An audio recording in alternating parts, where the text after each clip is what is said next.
অগ্নি পূজারী নিজের ছেলেকে পবিত্র রমজান মাসে ভরা বাজারে খেতে দেখতে পেল। বাজার তো বাজারই হয়, লোকজনের আমদানি, ভরপুর লোক আজার বাজার করতে আছে, কিন্তু ওই বাজারে ওই ছেলে অগ্নি পূজারীর ছেলে খাওয়া দাওয়া করছে।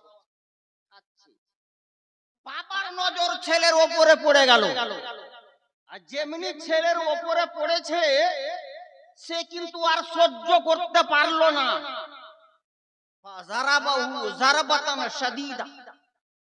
তখন কিন্তু বাবা ওই ছেলেকে জোর থাপ্পড় লাগালো, জোর করে মারলো এবং বলল, লেমা লাম তাহফাজ হুরমাতাল মুসলিমিন ফি রমজান, কেন তুমি পবিত্র রমজান মাসে মুসলমানের মান সম্মান রাখলে না? রমজান মাস হিসাবে পবিত্র রমজান মাস চলছে আর তুমি ভরা বাজারে মুসলমানের সামনে খাওয়া দাওয়া করছো, তুমি লজ্জা পাচ্ছ না? তোমাকে শরম লাগে না? তুমি মুসলমানের মান সম্মানে ঠেস লাগাচ্ছ, আঘাত পৌঁছাচ্ছ। এই বলে নিজের ছেলেকে কিন্তু মারলো। কিছুদিন পর ওই অগ্নি পূজারী মারা গেল, মারা গেল। ফারাআহু আলিমুন আলা সারিরিল ইজ্জতি ফিল জান্নাত।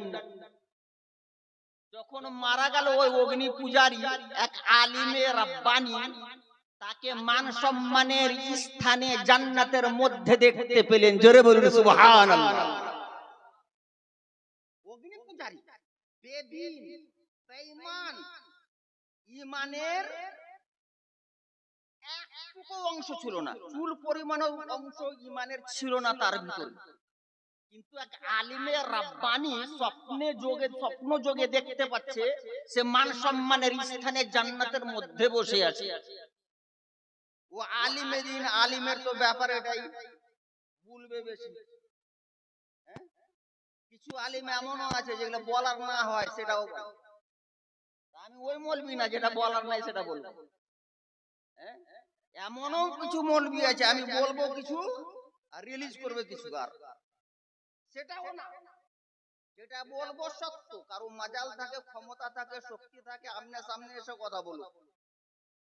তাহলে আমি কথা বলছিলাম, ওই অগ্নি পূজারীকে আলিমে দিন দেখতে পেল মান সম্মানের স্থানে জান্নাতের মধ্যে বসে আছে। ও আলিমে দিন প্রশ্ন করলো, আলাস্তা মাজুসিয়ান, তুমি কি দুনিয়ার বুকে মাজুসি ছিলে না? তুমি কি দুনিয়ার বুকে অগ্নি পূজারী ছিলে না? তো বলল, বালা, অবশ্যই আমি অগ্নি পূজারী ছিলাম, আগুনের পূজা করতাম। তাহলে তুমি এই মান সম্মানের স্থান জান্নাতের মধ্যে কি করে পেলে? ওই মাজুসি বলতে লাগলো, শুনো, ইজা জাআ ওয়াক্তুল মাউত, যখনই মৃত্যুর সময় আসলো, সামিআতু নিদাআন মিন ফাওকি, আমি উপর থেকে গায়েব থেকে একটি শব্দ শুনতে পেলাম। একটি শব্দ শুনতে পেলাম। কি শব্দ? শব্দ আসছে, শুনে দেখুন। ইয়া মালায়েকাতি ফাআকরিমুহু বিল ইসলাম বিহুরমাতি রমজান। জোরে বলুন সুবহানাল্লাহ। হে আমার ফেরেশতারা শুনো, এই লোকটা অগ্নি পূজারী ছিল বটে, কিন্তু সে রমজান মাসের মান সম্মান করেছিল। ফলে অগ্নি পূজারী অবস্থায় তার রূহ কবজ করিও না, তাকে ইসলাম দান করো আর ইসলামের কালেমা পড়িয়ে তাকে মুসলমান বানিয়ে দাও। মুসলমান বানিয়ে দেওয়া হলো। তারপরে তার ইন্তেকাল হলো, তারপরে সে মারা গেল। এই ঘটনা থেকে কি বোঝা গেল? এক বেদিন, এক বেঈমান, এক অগ্নি পূজারী মাহে রমজানের মান করলো, সম্মান করলো, ইজ্জত করলো। ফলে রব্বুল আলামিন আহকামুল হাকিমিন তার এই আমলকে এত পছন্দ করলেন, বেঈমান হয়ে দুনিয়া থেকে যেতে দিলেন না। নিজের ফেরেশতাকে বললেন, হে আমার ফেরেশতারা, তাকে ইসলাম দিয়ে মুসলমান করে দাও। মুসলমান বানিয়ে দিলেন। আজকে আমরা তো মুসলমান গো, মাহে রমজানের মান সম্মান করি, রোজা রাখি, সুন্নাত অনুযায়ী সেহরি খাই, সুন্নাত অনুযায়ী ইফতার করি। ইনশাআল্লাহুর রহমান, আল্লাহর রহমত অবশ্যই হবে, কি হবে না? ইনশাআল্লাহ হবে। হাদিস পাকের মধ্যেও এসেছে, ইজা কানা আউয়ালু লাইলাতিন মিন রমজান, যখন পবিত্র রমজান মাসের প্রথম রাত হয়, ইয়ানজুরুল্লাহু তাবারাক ওয়া তাআলা ইলাইহিম বিররাহমাহ, আল্লাহ রাব্বুল আলামিন তার দিকে রহমতের দৃষ্টিপাত করেন। জোরে বলুন সুবহানাল্লাহ।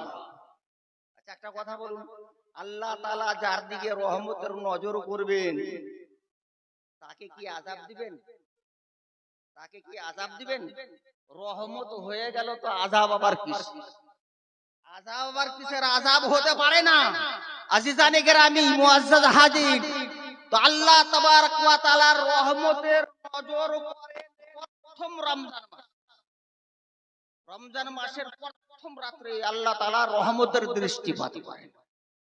আর মাইয়ানজুরুল্লাহু ইলাইহি বিররাহমাতি ফালা ইউআযযিব বাদাহু, যার দিকে আল্লাহ তাবারক ওয়া তাআলা রহমতের নজর করবেন, তারপরে তাকে আযাব কোনদিন দিবেন না। জোরে বলুন সুবহানাল্লাহ।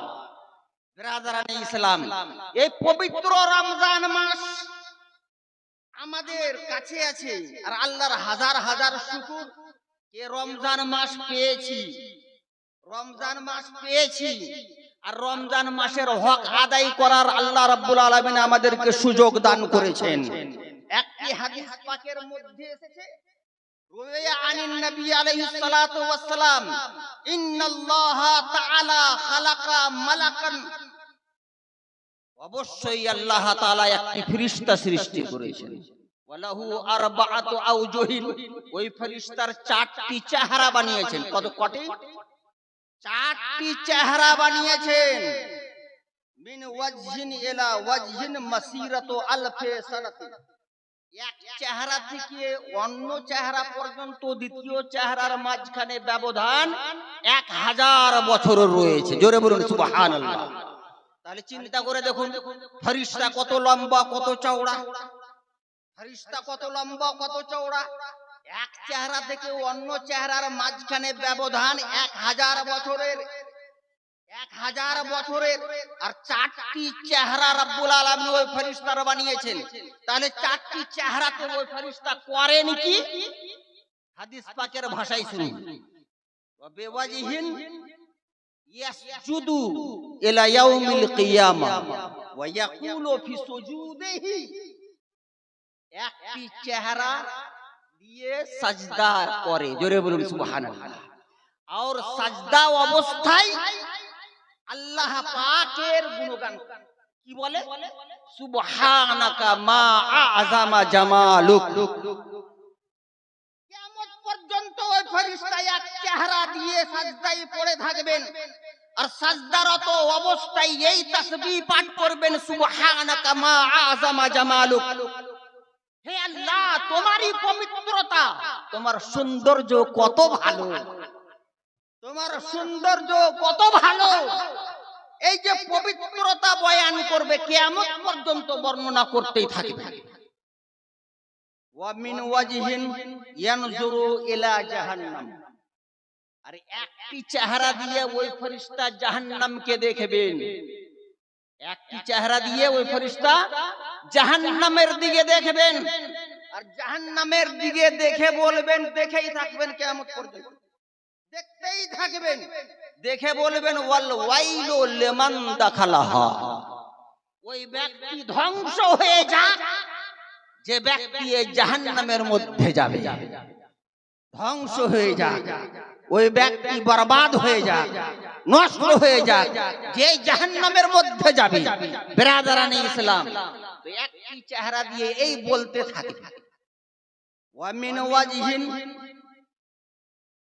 ওয়াজহিন ইয়ানজুরু ইলাল জিনান, একটি চেহারা দিয়ে জান্নাতের দিকে তাকাবে। একটি চেহারা দিয়ে জান্নাতের দিকে তাকাবে আর তাকিয়ে বলতে থাকবে, কি বলবে? তুবা লিমান দাখালাহা, ওই ব্যক্তির জন্য সুসংবাদ, ওই ব্যক্তির জন্য জান্নাতের দরখতে তুবা, যে ব্যক্তি এই জান্নাতে প্রবেশ করবে। জোরে বলুন সুবহান।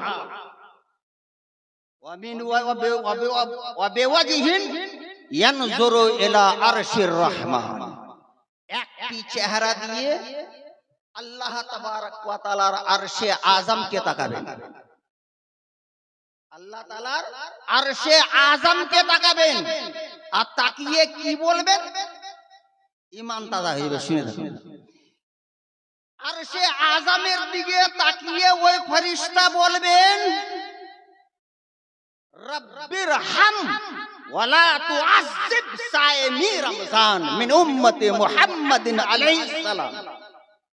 বল পরওয়ারদিগারে আলম, ওই ব্যক্তির প্রতি দয়া করুন, ওই ব্যক্তির প্রতি দয়া করুন, এবং যে মাহে রমজানে রোজা রাখে তাকে আযাব দিয়েন না।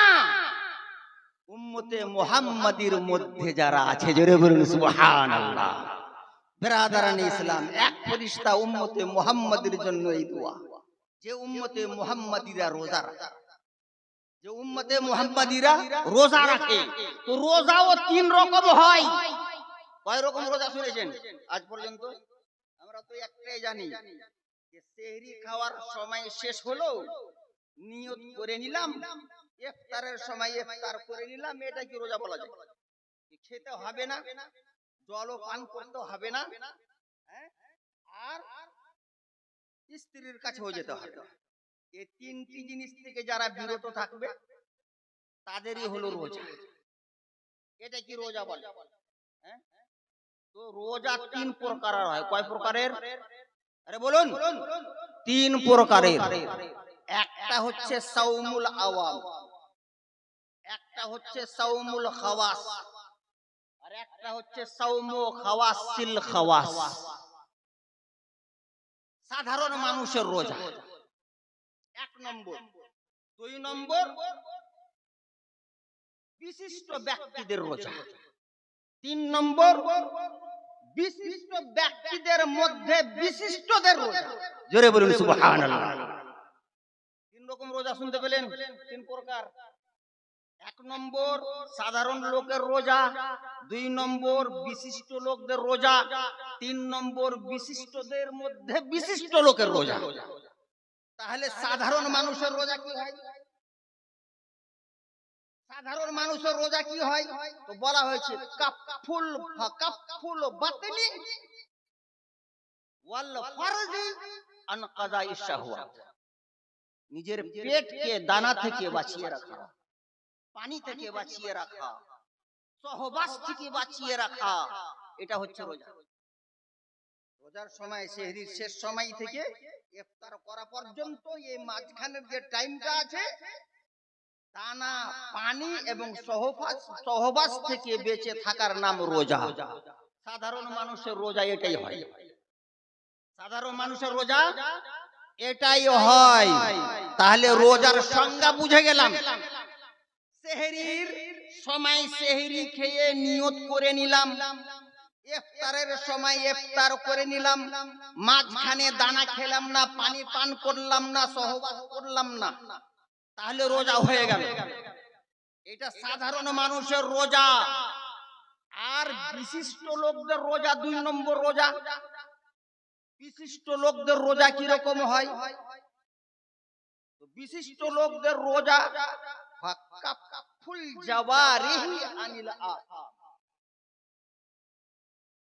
মানুষ, যে মানুষ নিজের সমস্ত অঙ্গ প্রত্যঙ্গকে সমস্ত রকম গুনাহ থেকে বাঁচিয়ে রাখে, আর ওই তিনটি জিনিস থেকেও বাঁচিয়ে রাখে, তাহলে সে রোজা হলো বিশিষ্ট লোকদের রোজা। জোরে বলুন সুবহানাল্লাহ। ব্যাখ্যার দরকার আছে, কিছু ডিটেইলসের দরকার আছে, তাহলে বুঝতে পারবেন যে সমস্ত অঙ্গ প্রত্যঙ্গকে গুনাহ থেকে বাঁচিয়ে রাখার মানে কি হলো। এর খাওয়া থেকে তো বেঁচে থাকতে হবে, পানি থেকে বেঁচে থাকতে হবে, সহবাস থেকে বেঁচে থাকতে হবে, কিন্তু গুনাহ থেকে বেঁচে থাকতে হবে। তো গুনাহ থেকে বেঁচে থাকতে হবে, সমস্ত অঙ্গ প্রত্যঙ্গকে গুনাহ থেকে বাঁচিয়ে রাখতে হবে। কিরকম গুনাহ? অঙ্গ প্রত্যঙ্গ মানে কি? চোখ, মুখ, হাত, পা, এগুলো তো বলে অঙ্গ প্রত্যঙ্গ। বুঝে গেছেন কিনা? বুঝার চেষ্টা করুন। আরে আমি একটা শিক্ষক মানুষ, আরে এটা আমার প্রিয় মুর্শিদের কারাম এবং মেহেরবানি। হ্যাঁ, যে আমি যেখানে ওয়াজ করি আমি শিক্ষা দেওয়ার মতোই করি, যেন কিছুটা শিখে মানুষ, ঠিক কিনা? আমি তো গলা বাজাতে পারি না, আপনার কান ফ্রেশ হবে, দুটো কথা শুনেন, ইমান তাজা হয়ে যাবে। আরো শুনেন, আমার ব্যাটারি আস্তে আস্তে কিন্তু গরম হচ্ছে, আর ইনশাআল্লাহ গরম হবে। হুজুরের কারাম আছে, আর আমার প্রিয় মুর্শিদের খাস কারাম আছে, আর হুজুর হাফিজ রিয়াজউদ্দিন আলাইহির রহমতুর রুজওয়ানের উরুসে আছে। সব আল্লাহ ওয়ালাদের মাহফিল আছে ইনশাআল্লাহ রহমান। বলার এনার্জি, আপনার শোনার এনার্জি হলি বলার এনার্জি। ব্রাদারান ইসলাম, তাহলে মানুষের অঙ্গ প্রত্যঙ্গ কি হলো? চোখ, মুখ, হাত, পা, লজ্জা স্থান ইত্যাদি। তো চোখকে আপনি গুনাহ থেকে কিরকম বাঁচাবেন? চোখকে গুনাহ থেকে বাঁচাতে হবে যেদিকে তাকাতে নিষেধ করা হয়েছে। যেদিকে তাকাতে নিষেধ করা আছে, যার তার স্ত্রীকে তাকাবেন, তাকানো চলবে না। নিজের স্ত্রীকে তাকাও, সওয়াব পাওয়া যাবে, নেকি পাওয়া যাবে। আর যার তার স্ত্রীকে তাকাবে, নেকি পাওয়া যাবে না, গুনাহ হবে। তো চোখকে গুনাহ থেকে বাঁচিয়ে রাখতে হবে, ঠিক আছে? তাস থেকে বাঁচিয়ে রাখতে হবে। দেখতেও হবে, খারাপ জিনিস দেখতে হবে না, যেগুলো নিষিদ্ধ আছে। আর মুখ, মুখও বাঁচিয়ে রাখতে হবে। কিভাবে? হিফজুল লিসান, জবানের হেফাজত করতে হবে। আনিল গীবাতি ওয়ান নামিমাতি ওয়াল কিযবি ওয়াল ইয়ামিনিল গমুস। নিজের মুখকেও বাঁচিয়ে রাখতে হবে পরনিন্দা থেকে, গীবত থেকে, চুগলখড়ি থেকে, মিথ্যা থেকে এবং মিথ্যা কসম থেকে বাঁচিয়ে রাখতে হবে। জবানকে বাঁচিয়ে রাখতে হবে, ঠিক আছে কিনা? তাহলে খাস মানুষের রোজার ব্যাখ্যা দেখুন। খাস মানুষের রোজা কি? তাহলে মুখ দিয়ে কাউকে দুঃখ দিতে হবে না, মুখ দিয়ে কাউকে গালিগালাজ করতে হবে না, মুখ দিয়ে গীবত করতে হবে না, পরনিন্দা করতে হবে না, চুগলখড়ি করতে হবে না, মিথ্যা মিথ্যা কসম খেতে হবে না। তাহলে আপনার জবানের হেফাজত হয়ে যাবে। এই মুখকে এইগুলো জিনিস থেকে বাঁচিয়ে রাখতে হবে। হাতকে বাঁচিয়ে রাখতে হবে, হাত দিয়ে যেন কেউ কষ্ট না পায়, দুঃখ না পায়, দুঃখ না পায়, কষ্ট না পায়। আল মুসলিমু মান সালিমাল মুসলিমুনা মিন লিসানিহি ওয়া ইয়াদিহি।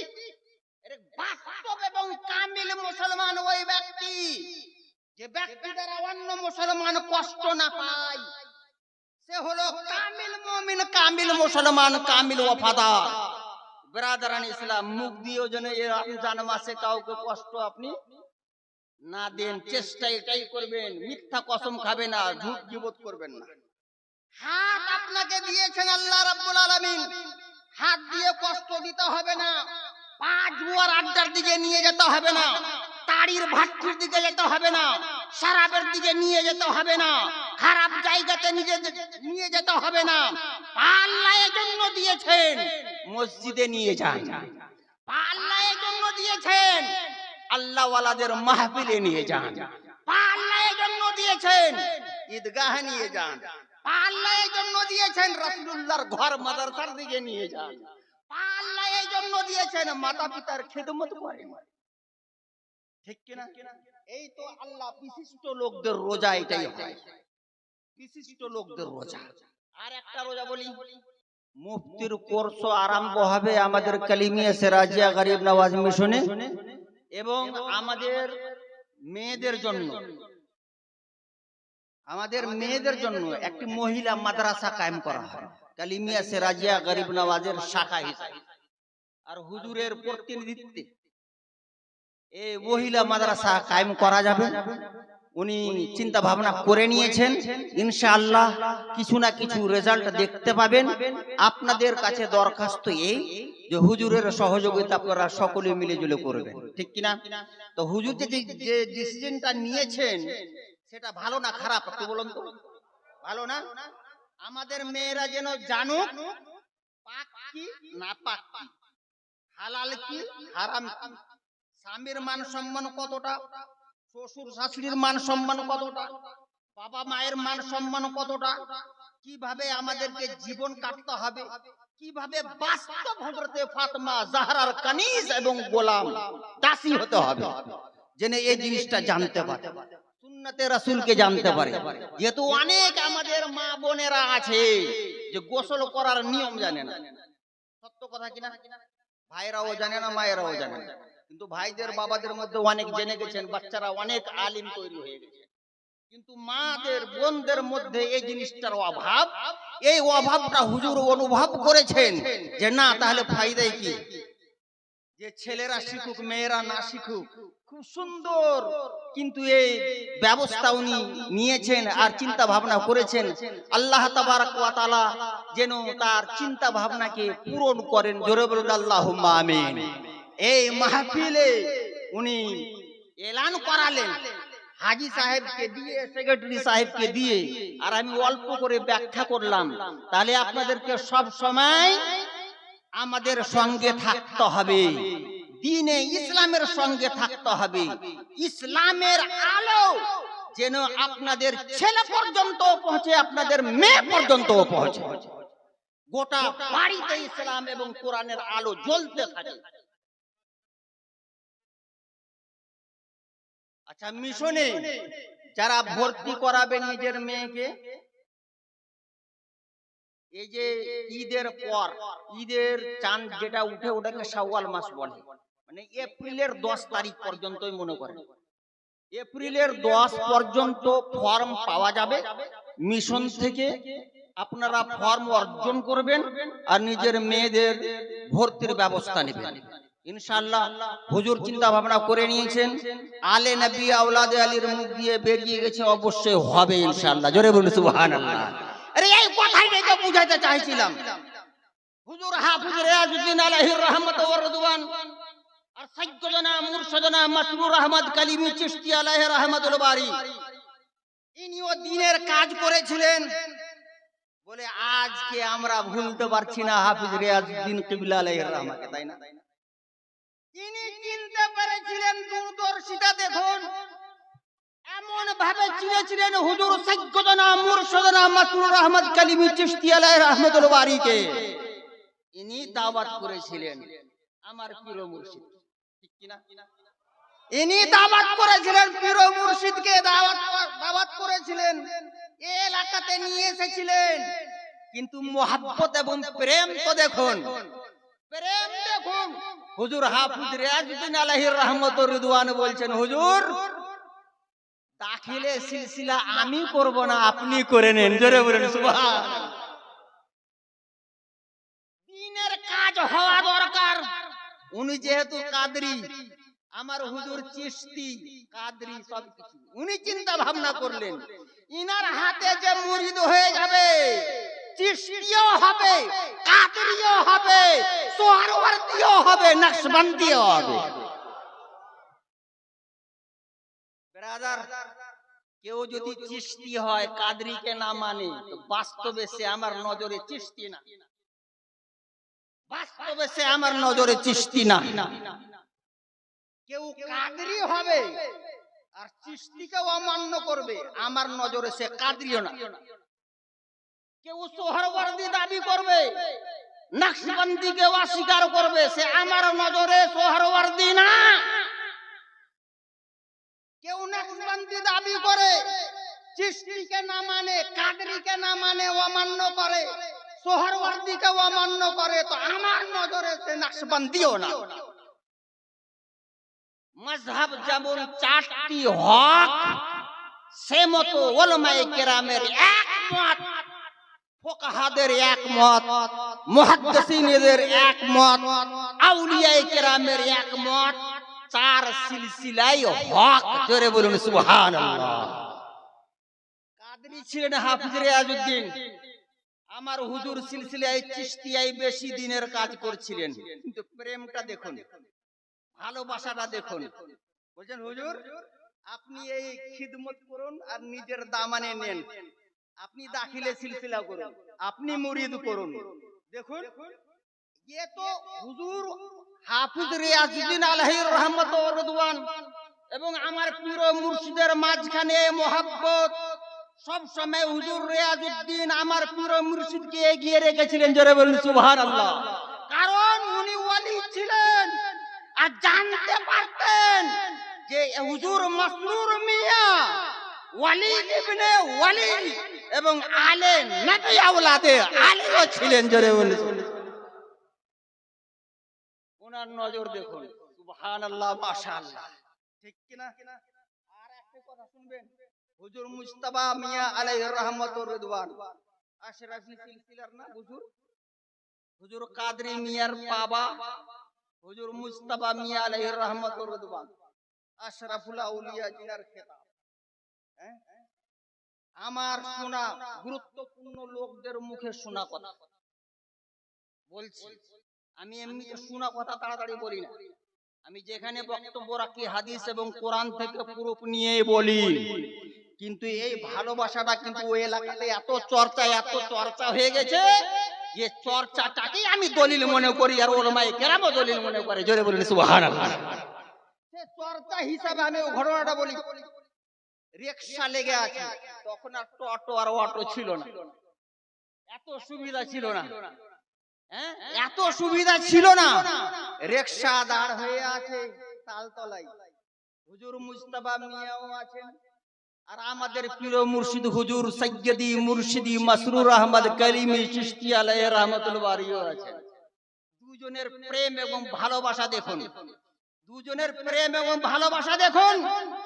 হুজুর মাসরুর মিয়া আলাইহি রহমত ও রিদওয়ান বলছেন आप पहले चढ़े, হুজুর মুস্তাফা মিয়া বলছেন হুজুর মাসরুর মিয়াকে आप पहले कदम रखें, জোরে বলুন সুবহানাল্লাহ। বলছেন आप पहले चढ़े, উনি বলছেন आप पहले कदम रखें। শেষ পর্যন্ত ফয়সালা হচ্ছে না, কে আগে রিকশাতে চাপবেন ফয়সালা হচ্ছে না। শেষ পর্যন্ত যখন সময় বেশি হয়ে গেল তখন দুইজনই একসঙ্গে রিকশাতে কদম রাখলেন, জোরে বলুন সুবহানাল্লাহ। এই তো মোহাব্বত ছিল বুজরুগানে দ্বীনের মধ্যে। আর আমরা বুজরুগানে দ্বীনকে মানছি যে আমরা নিজেদের মধ্যে মতভেদ করছি। বুজরুগানে দ্বীনের মধ্যে কোনো ইখতিলাফ কোনো মতভেদ ছিল না, না আছে। মতভেদ যদি থাকে তো আমাদের মতো মানুষের মধ্যে মতভেদ আছে, আমাদের মধ্যে মতভেদ আছে। বুজরুগানে দ্বীনের মধ্যে কোনো মতভেদ নাই। আমি এই মেসেজ দিতে চাই, আমরা কোনো বুজুর্গকে খারাপ বলিনি, বলবো না, সবকে মান সম্মান দিয়েছি, দিয়ে রাখবো। তবে নিজের পীর মুর্শিদকে মাথার তাজ বানিয়ে রাখবো, অন্য সিলসিলার পীর মুর্শিদকে চোখের সুরমা বানিয়ে রাখবো। কথা ঠিক না বেঠিক? তাহলে এইভাবেই চলবে। আর হুজুরও দেখেন পবিত্র রমজান মাসে এত পরিশ্রম দিচ্ছেন যেন দ্বীনের কাজ হয়, দ্বীনের কাজ হয়। আর হুজুরের নিয়ম দেখুন সুবহানাল্লাহ। আমি ইনার বক্তব্য এক একটি কথা সোনার পানি দিয়ে কাগজে লিখি না, মাথায় এবং দিলে লিখি, জোরে বলুন সুবহানাল্লাহ। এই যে উরসে পাকে দেখছেন যখন দস্তরখানা চলে, তা আমি শুনতে পেয়েছি হুজুরের মুখ দিয়ে একবারে সচক্ষে হুজুরের উপস্থিতিতে বলছি, উনি বলছেন বেটা खिलाने में जो मजा है वो खाने में कहाँ है, खिलाने में जो मजा है वो खाने में कहाँ है। समस्त सायरीन उर्सेर मेहमानगण आगे खावा दावा करे नेन, शेषे हुजूरेर दस्तरखाना लागे, जेटा बेঁচে থাকে সেটাই খান, জোরে বলুন সুবহানাল্লাহ।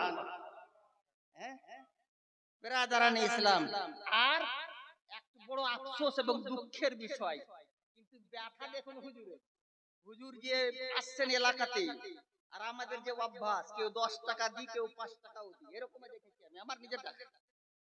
তুমি ছেলে 5 টাকা হাতে দিল নাজরানা হিসাবে, কেউ 10 টাকা দিল, কেউ 100 টাকা দিল, কেউ 500 টাকা দিল, যার যেটা খুশি সেটা দিল। হ্যাঁ, তো এটা হুজুরের হয়ে গেল কিনা? যেটা নাজরানা হিসেবে দেওয়া যায় হুজুরের হয়ে গেল। আমাকে একদিন বলছেন, আমাকে সম্বোধন করে বলছেন না, কিন্তু আলোচনা করছেন, अरे दूसरों लोगों की बात क्या करें, हमको 10 रुपया 20 रुपया 100 रुपया जो मिलता है, हम ये तो जुगाड़ कर रहे हैं ताकि मौलाना लोगों की 1 महीने की तनख्वाह हम कटरा भेज दें। जोरे बोलুন সুবহান আল্লাহ। ये করে করে যদি টাকা আমার কাছে একত্রিত হয়ে যায়, তো 10 জন উলামায়ে কেরামের খাবার ব্যবস্থা হয়ে যাবে, তাদের বেতনের ব্যবস্থা হয়ে যাবে। কেমন ইসলামের ব্যথা বেদনা নিয়ে উনি চলাফেরা করেন, চিন্তা করে দেখুন, চিন্তা করে দেখুন। ব্রাদারান ইসলাম, মাহে রমজান টাইম শেষ, 1টা বেজে গেছে, টাইম শেষ আমার। তাহলে আমি একটা কথা বলি, রোজা কেন ফরজ করা হয়েছে? লাআল্লাকুম তাত্তাকুন, যেন তুমি গুনাহ থেকে বাঁচো, যেন তুমি গুনাহ থেকে বাঁচো। আর গুনাহ থেকে পূর্ণাঙ্গ ভাবে যদি বেঁচে যাও, তাহলে আল্লাহর ওলি হয়ে যাবে। জোরে বলুন সুবহানাল্লাহ। হবে কিনা?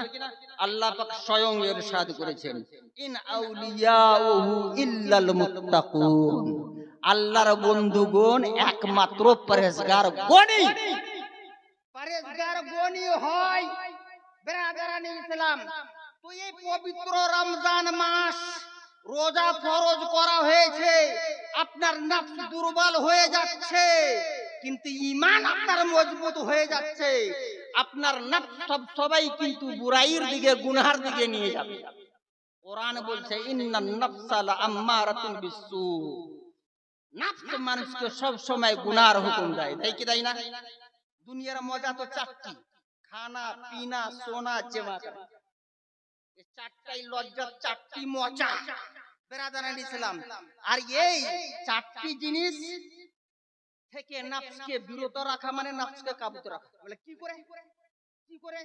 রোজা কেন ফরজ করা হয়েছে? একটি হিকমত শর্টে বলি, মাওলানা আসমাউল হক চলে এসেছেন, হর দিল আজিজ বক্তা আমাদের স্টেজের। সুবহানাল্লাহ। এই যুবক ছেলেরা তো খুবই পছন্দ করে, মুফতি মুফতি বাদ মাওলানা আসমাউল হলি হবে, এরকম ব্যাপার। তো যাই হোক, আমি বলি রোজা মাশরু কেন হয়েছে? রোজা মাশরু কেন হয়েছে? নফসের কথা যখন চলে আসলো, তো শুনুন একটা কথা বলে দিই।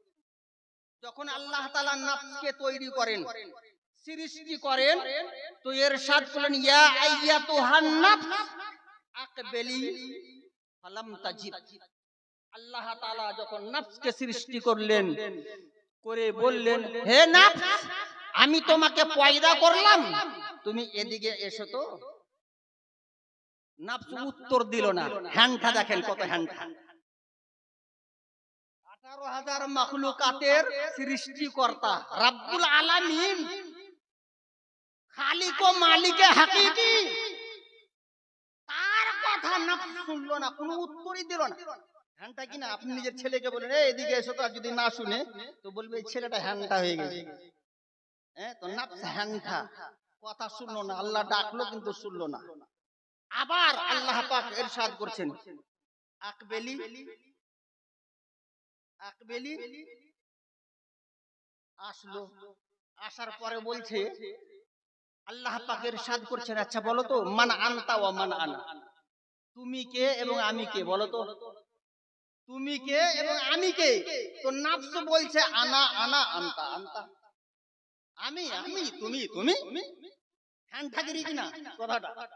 হ্যাঁ, আল্লাহ পাক ইরশাদ করছেন, জিজ্ঞেস করছেন, কে নফস বলো, আমি তোমাকে তৈরি করেছি, সৃষ্টি করলাম, আর তোমাকে ডাকলাম, তুমি উত্তর দিলা না। আবার উত্তর দিছো তো এইভাবে দিচ্ছ যে আমি আমি, তুমি তুমি, কেউ না। আযাবাহাল্লাহু তাবারাক ওয়া তাআলা ফি নারি জাহান্নামা মিআতা সানা। তখন আল্লাহ তাআলা ওই নফসকে 100 বছরের জন্য জাহান্নামের আগুনে নিক্ষেপ করে দিলেন। এই নফস, তুমি তোমার হ্যান্ডটাগিরি আমি ছুটাচ্ছি। হ্যান্ডটাগিরি ছুটাচ্ছি কি করে? হ্যান্ডটাগিরি জাহান্নামের আগুনে 100 বছর জ্বলতে থাকো। দাও দাও করছে জাহান্নামের আগুন, ওই জাহান্নামের আগুনে 100 বছর জ্বলতে আছে নাফস। ফাখরাজাহা, আল্লাহ পাক আবার 100 বছরের পর ওই নফসকে বের করলেন। জাহান্নাম থেকে বের করার পরে জিজ্ঞেস করছেন, ইয়া আইয়াতুহান নফস, এ নফস বলো, মান আনতা ওয়া মান আনতা ওয়া মান আন, তুমি কে আর আমি কে বলো তো? তো বলছে আনা আনা আনতা আনতা। কত বদমাইশ, বলছে আমি আমি তুমি তুমি। 100 বছর লাখ জুতা খাওয়ার পরে, এর লাখ জুতা নেই, জাহান্নামের আগুনে জ্বলার পরেও বলছে তুমি তুমি আমি আমি। আল্লাহ পাক রাগান্বিত হয়ে আবার আযাবাহাল্লাহু তাবারাক ওয়া তাআলা ফি নারিল জুই মিআতা সানাতিন, আল্লাহ পাক তখন খিদার আগুনে 100 বছরের জন্য নিক্ষেপ করে দিলেন। জোরে বলুন আল্লাহু আকবার, জোরে বলুন আল্লাহু আকবার। 100 বছরের জন্য খিদার আগুনে ফেলে দিলেন আল্লাহ পাক। 100 বছর পর বের করলেন। বের করার পরে আবার জিজ্ঞেস করছেন, মান আনতা ওয়া মান আনা, এবার নফস বলো তুমি কে আর আমি কে? তখন নফস বলছে যে আনা আব্দুকা দাঈফ ওয়া আনতা রাব্বুনা। জোরে বলুন সুবহানাল্লাহ। বলছে তুমি আমার রব আর আমি তোমার দুর্বল বান্দা, আমি তোমার কমজোর বান্দা। 100 বছর আগুনে জ্বললো, সোজা হলো না। 100 বছর খিদার আগুনে পড়ে থাকলো, তারপরে সোজা হলো, তারপরে সোজা হলো। তো নফসকে সোজা করার জন্য আল্লাহ পাকে রোজা ফরজ করেছে। জোরে বলুন সুবহানাল্লাহ। এই নফসকে কাবু করার জন্য রোজা ফরজ করেছেন। নফস আপনার মজবুত হবে, গুনার দিকে নিয়ে যাবে, গুনার দিকে নিয়ে যাবে কিনা। এই জন্য রাসূল পাক হাদিস পাকে ইরশাদ করেছেন, মানিস্তাতা মিনকুমুল বাআতা ফালইয়াতাযাওয়াজ ফাইন্নাহু আগাদ্দু লিল বাসার ওয়া আহসানু লিল ফারাজ। হাদিসে পাক। এই যুবকরা শুনো, তোমাদের ভিতরে যদি ক্ষমতা থাকে, শক্তি থাকে বিয়ে করার, যদি বিবির হক আদায় করতে পারো সব দিক দিয়ে, তাহলে বিয়ে করে ফেলো। বিবাহ এমন জিনিস আছে মানুষের নজরকে নিচুতে করে দেয়, লজ্জা স্থানের হেফাজত করে দেয়, করে কিনা, গুনাহ কমে যায়। ওয়ামান লাম ইয়াস্তাতি আলাইহি, আর যে নিজের স্ত্রীর হক আদায় না করতে পারে, ফাআলাইহি বিসাওম ফাইন্না লাহু ওয়াজাউন বিহ, তাহলে তার প্রতি জরুরি সে যেন রোজা রাখে। রোজা রাখে, রোজা রাখলে নফস মরবে, নফস কষ্ট পাবে, গুনাহ কম হবে, তাই না? এবার রোজা ফরজ হওয়ার কারণ বুঝে গেছেন, রোজা ফরজ হওয়ার কারণ বুঝে গেছেন বেরাদারানে ইসলাম। আয়াতে কারিমা পাঠ করেছিলাম, ইয়া আইয়ুহাল্লাযীনা আমানু কুতিবা আলাইকুমুস সিয়াম কামা কুতিবা আলাল লাযীনা মিন ক্বাবলিকুম লাআল্লাকুম তাত্তাকুন। রোজা এই জন্য ফরজ করা হয়েছে যেন তোমরা মুত্তাকি হয়ে যাও। এক মুত্তাকির উরসে হাজির হয়েছেন, এক মুত্তাকি এখানে বসে আছে, উলামায়ে কেরামের নূরানি কাফেলা বসে আছেন আপনাকে এই শিক্ষা দেওয়ার জন্য গুনাহ থেকে বাঁচাও। নিজেদের মধ্যে মুহাব্বত কায়েম করো, কেউ কাউকে ছোট নজরে দেখবে না, যে কোন সিলসিলার হোক না কেন, কেউ কাউকে খারাপ মনে করবে না, কেউ কারো বিরোধিতা করবে না। রমজান মাসে বিশেষ করে গীবত, নিন্দা, মিথ্যা বলবে না, নচেত রমজান মাসের রোজার নূর শেষ হয়ে যাবে, নূর শেষ হয়ে যাবে। একটা মানুষকে ভালো কখন লাগে? যদি পোশাকে থাকে, লেবাসে থাকে তো ভালো লাগে কিনা? আর ওই মানুষকে যদি উলঙ্গ করে দাও তো মানুষ ওকে দেখে পালাবে, পালাবে কি পালাবে না? একটা লোককে উলঙ্গ করে দাও তো মানুষ তাকে দেখে পালাবে, এর ভিতরে কিছু নেই। তো রোজার নূর হলো গুনাহ থেকে বাঁচা। তো রোজার মধ্যে যদি নূরানিয়ত নিয়ে আসার মন থাকে, তাহলে আমাদের সাহেবে সাজ্জাদাকে ফলো করুন। যে রাস্তা হুজুর হাফিজ রিয়াজউদ্দিন আলাইহির রহমাতুর রিদওয়ান চলেছেন, সে রাস্তাকে ফলো করুন। যে মুহাব্বত এবং মেসেজ হুজুর রিয়াজউদ্দিন এবং হুজুর মাসরুর মিয়া আলাইহির রহমাতুর রিদওয়ান আপনাদেরকে দিয়ে গেছেন, সেই মেসেজটাকে সব সময় মাথায় রেখে থাকুন। ওয়া মা আলাইকা ইল্লাল বালাগ। আসসালামু আলাইকুম ওয়া রাহমাতুল্লাহ।